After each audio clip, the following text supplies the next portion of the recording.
եթե մենք նայում ենք արդարության տեսակետից, արդարընտրության տեսակետից,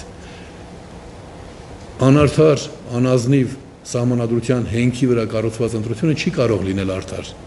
Դրա համար մենք եւ ոչ միայն մենք, շատերը խոսում են ազգային ազատագրական պայքարին համարժեք մոտեցման մասին։ Հաղթանակ, երկու տեսակի հաղթանակ է լինում։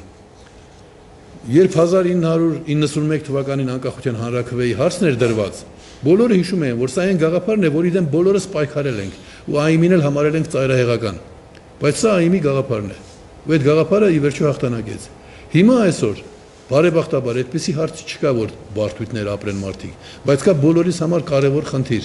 Քաղաքացին երկրի տերը չէ, երկրի տերն են մի խումբ ավազակներ։ Հաղթանակը կարող է վերաբերել միայն նրան, որքանով այս ընտրություններից հետո, այս միջոցառումից հետո, քաղաքացին երկրի տերը դառնալու իր օրինական իրավունքին կմերձենա։ Ես միայն այդ տեսանկյունից եմ նայում հաղթանակ։ Իսկ ԱԻՄ-ի ակնկալիքները, ԱԻՄ-ի իր բոլոր ակնկալիքները ամեն ինչ դրել է իսպաս այն գաղափարին, որի մասին խոսեցի, եւ դա կարծում եմ պիտի իրականություն դառնա դաշինքի միջոցով, բայց մեր մտքով անցնում էր, որ մենք սրանից 10 օր առաջ, 14 օր առաջ հայտարարություն անելուց հետո, որից 2 օր հետո դիմում ներկայացրինք, մենք պիտի դաշինքով չգործենք, մենք պիտի ինքնուրույն գործենք, ինքնուրույն աշխատենք։ Դաշինքը նրա համար է ստեղծվում, որ մարդիկ տեսնեն նոր որակ առաջացավ, նոր լույս առաջացավ, խավարի մեջ լույս երևաց եւ գնում ենք դեպի այդ լույսը։ Դրա համար երեք ինձ մարդիկ ասում են, դու չես կասկածում, որ այս ստեղծված է նրա համար, որ հանկարծ այդ լույսը այլտեղ չծագի։ Այստեղ ծագի ու այստեղ էլ խամրի։ Այսինքն այդպիսի տագնապներ էլ կան մարդկանց մոտ։ Որոնց մեր հիմնական նպատակն այն է, որ այս խավարի մեջ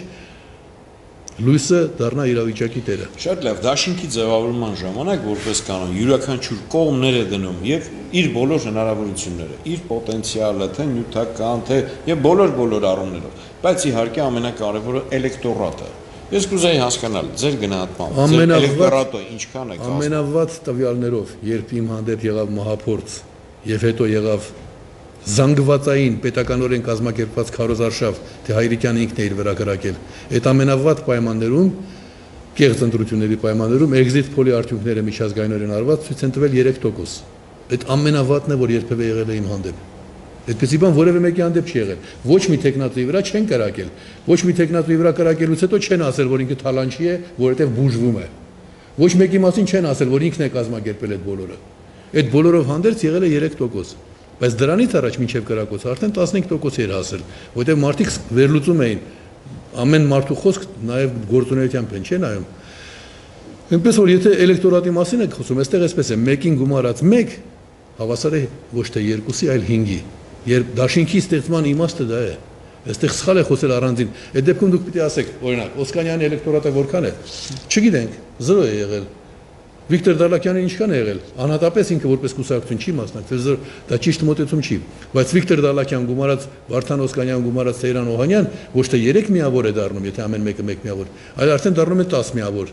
Գումարած Պարույր Հայրիկյանն եւ իր կազմակերպությունը արդեն դառնում է 20 միավոր։ Բայց դա աշխատանքի պայմաններում է, դաշինքը ներկայացնելու։ Դաշինքը ինքնանպատակ չէ, դաշինքը չի նշանակում որոշակի արժեքների գումարում։ Մարդկանց մեծ մասը քաղաքացիները այսպես է, ասում եմ, ես այդ հարցերից շատ չեմ հասկանում, բայց քանի որ Արամ Սարգսյանը, որ թվում է թե Եվրոպայի հետ համագործակցության այնքան էլ կողմ չէ, նախընտրում է այլ եւ Պարույր, այո, Արամ Սարգսյանը եւ Պարույր Հայրիկյանը, այս երկու մարդիկ իրար մոտ են եկել, ուրեմն այս մարդիկ հասկացել են, որ կա մի բան, որ ավելի կարևոր է, քան իրենց ունեցած տարաձայնությունները։ Շատ հաճախ քաղաքացիները եւ նրանց հիմնական մասը կողմնորոշվում է այդպիսի երևույթներով, այնպես որ դաշինքը շատ կարևոր է ու շատ ճիշտ մոտեցում է դաշինքով գնալ